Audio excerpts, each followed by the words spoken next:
नाज़रीन, 1971 की पाक भारत जंग के मुतालिक बहुत कुछ कहा और लिखा जा चुका है, लेकिन एक कहानी ऐसी भी है जिसके बारे में बहुत कम लोग जानते हैं। इस कहानी से ये भी साबित होता है कि 71 की जंग पाकिस्तान ने शुरू नहीं की थी, बल्कि ईस्ट पाकिस्तान में इंडिया की फौजी मुदाखलत और क्रॉस बॉर्डर हमलों की वजह से पाकिस्तान ऐसा करने पर मजबूर हुआ था। इसके अलावा इसमें अमेरिका का भी हाथ था। बल्कि इस कहानी से ये भी साबित होता है कि भारत सिर्फ पाकिस्तान ही नहीं बल्कि चीन के अंदर भी दरअंदाजी कर रहा था। लेकिन हमारी अपने नाज़रीन से हमेशा की तरह गुजारिश है कि कोई भी कमेंट करने से पहले इस वीडियो को मुकम्मल तौर पर देखें ताकि इसका हर पॉइंट आपको क्लियर हो जाए। इसके बाद अपनी कीमती राय हमें जरूर दीजिए। ये कहानी 1971 से बरसों पहले 1960 की दिहाई में शुरू हुई थी, जब चीन और भारत के दरमियान जबरदस्त दुश्मनी चल रही थी। चीन और भारत शुरू में तो एक दूसरे के दोस्त थे, लेकिन आहिस्ता आहिस्ता दोनों मुल्कों में दुश्मनी पैदा होने लगी थी। इसकी वजह थी अक्साई चीन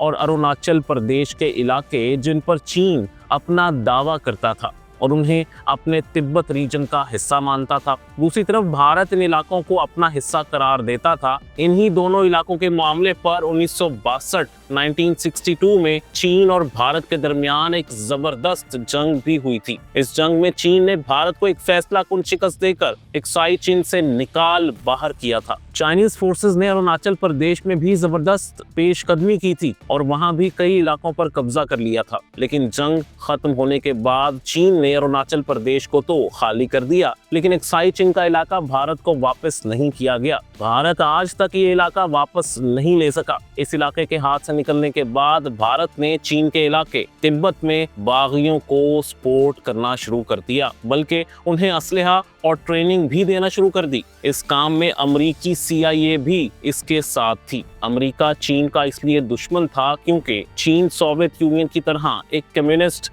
मुल्क था। चाइना ने अमेरिका और वेस्ट की ताकत को चैलेंज किया था, इसलिए अमेरिका और भारत का मुफाद चीन के खिलाफ एक हो गया और दोनों चीन को तबाह करने की प्लानिंग पर काम करने लगे। एक फ्रांसीसी निजात मुसन्निफ क्लॉड आरपी ने इस हवाले से बड़े अहम इंकशाफात किए हैं। ये क्लॉड आरपी, जिनकी उम्र 75 बरस है, वो इंडिया में ही रहते हैं और उन्होंने इंडियन नेशनैलिटी भी ले रखी है। उन्होंने अपने एक रिसर्च आर्टिकल में ये इंकशाफ किया था कि कैसे अमेरिका और भारत ने मिलकर चीन के खिलाफ एक बड़ी खुफिया कार्रवाई शुरू की थी। उनके मुताबिक इस ताउन की शुरुआत भारतीय वजीर आजम पंडित जवाहरलाल नेहरू के 2 खतूत से हुई थी, जो उन्होंने अमेरिका को लिखे थे। इन खतूत में नेहरू अमेरिका से अपीलें कर रहे थे कि उन्हें चीन के हाथों तबाही से बचाया जाए। इन खतूत की वजह से अमेरिका ने भारत को भी असलहा भेजा था और इसके अलावा एक अमेरिकी बहरी बेड़े को भी चीन पर बमबारी के लिए तैयार किया गया था। लेकिन इस बमबारी की नौबत ही नहीं आई क्योंकि चाइना ने जंग खत्म कर दी थी। लेकिन 62 की जंग खत्म होने के बाद भी भारत और अमेरिका का ताउन खत्म नहीं हुआ। अब दोनों मुल्कों ने चीन को तिब्बत से निकालने के लिए मिलकर काम शुरू कर दिया।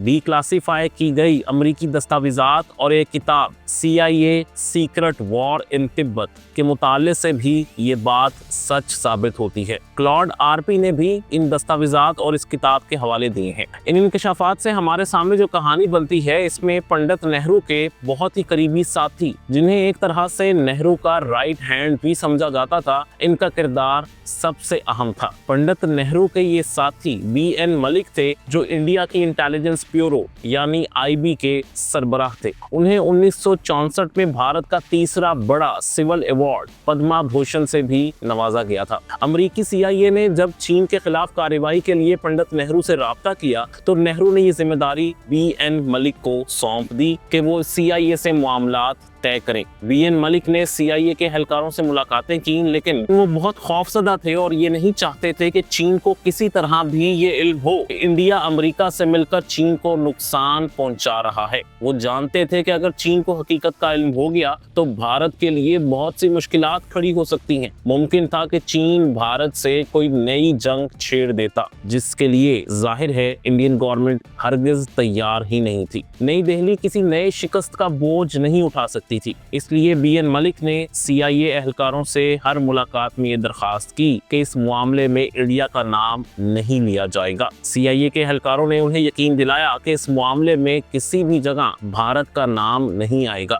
جب دونوں طرف معاملات طے پا گئے تو CIA اور انڈین انٹیلیجنس بیورو IB نے چین کے خلاف کارروائیاں بانٹ لی۔ اس کام کو یوں تقسیم کیا گیا کہ بھارت CIA کی مدد سے 5000 افراد پر مشتمل ایک ٹیکنیکل گوریلا فورس کو تربیت دے گا۔ اس میں زیادہ تر تبتی باشندے شامل تھے جنہوں نے چین کے خلاف لڑنا تھا۔ اس ٹریننگ کی نگرانی CIA کا فار ایسٹ ڈویژن کر رہا تھا۔ ٹریننگ کے بعد ان 5000 جنگجوؤں کو شمالی نیپال میں لے جا کر وہاں سے تبت میں لانچ کرنے کا منصوبہ بنایا گیا تھا۔ ان باغیوں نے تبت میں حملے کرنے کے بعد شمالی نیپال میں واپس آ جانا تھا۔ ان کی کمان براہ راست CIA کے ہاتھوں میں رہنا تھی، یعنی ٹریننگ کے بعد انڈیا کا کام ختم ہو جانا تھا اور CIA کا جاری رہنا تھا۔ اس منصوبے کے تحت بہت سے تبتی جنگجوؤں کو کمانڈو ٹریننگ دی گئی، لیکن وقت کے ساتھ ساتھ CIA اور انڈیا میں اس تنظیم کو کنٹرول کرنے کے معاملے پر اختلافات پیدا ہونا شروع ہو گئے۔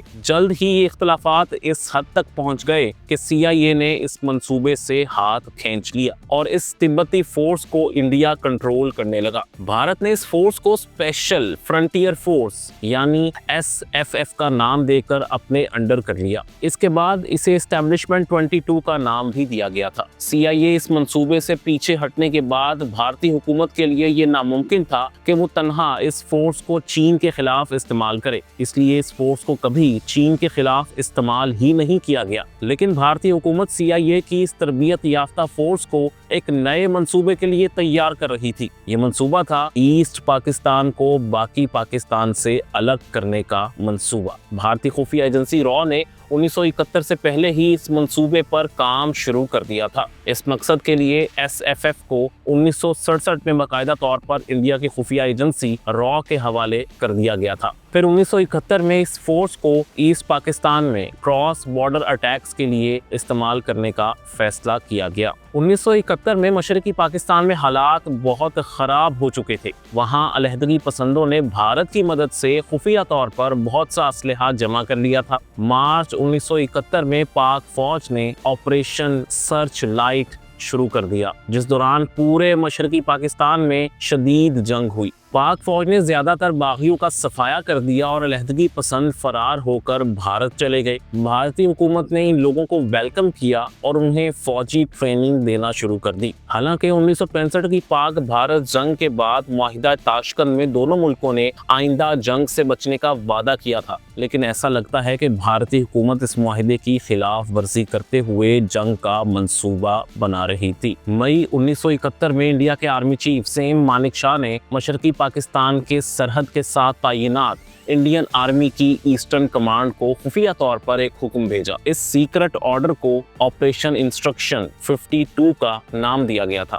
اس حکم کی تفصیلات کو دیکھیں تو یہ واضح تھا کہ بھارتی حکومت پاکستان سے جنگ چاہتی تھی۔ دفاعی امور کے ماہر انڈین مصنف پروین سوامی نے انڈین آرمی چیف کے اس حکم کی مکمل تفصیلات لکھی ہیں۔ وہ لکھتے ہیں کہ اس حکم کے ذریعے انڈیا کی افواج کو باضابطہ طور پر حکم دیا گیا کہ وہ بنگلہ دیش کی عارضی حکومت کی آزادی کی تحریک کی مدد کریں اور ایسٹ پاکستان میں گوریلا کارروائیوں کے لیے لوگوں کو اسلحے سے لیس کریں اور تربیت بھی دیں۔ سوامی نے انگریزی اخبار دی ہندو میں ایک آرٹیکل لکھ کر اس حکم کی تفصیلات دنیا کو بتائی تھی۔ وہ لکھتے ہیں کہ ایسٹرن کمانڈ کو یقینی بنانا تھا کہ گوریلا فورسز ایسٹ پاکستان میں پاکستانی فوجی دستوں کو حفاظتی کاموں میں الجھائیں۔ بھارت کو یہ خطرہ بھی تھا کہ پاکستان در اندازوں سے نمٹنے کے لیے آسام اور مغربی بنگال پر حملہ کر سکتا ہے۔ اسے روکنے کے لیے ایسٹرن کمانڈ کو یہ خاص ہدایات دی گئی تھی کہ وہ پاکستانی فورسز کی لاجسٹک صلاحیت کو زیادہ سے زیادہ نشانہ بنائیں تاکہ وہ ایسا کوئی حملہ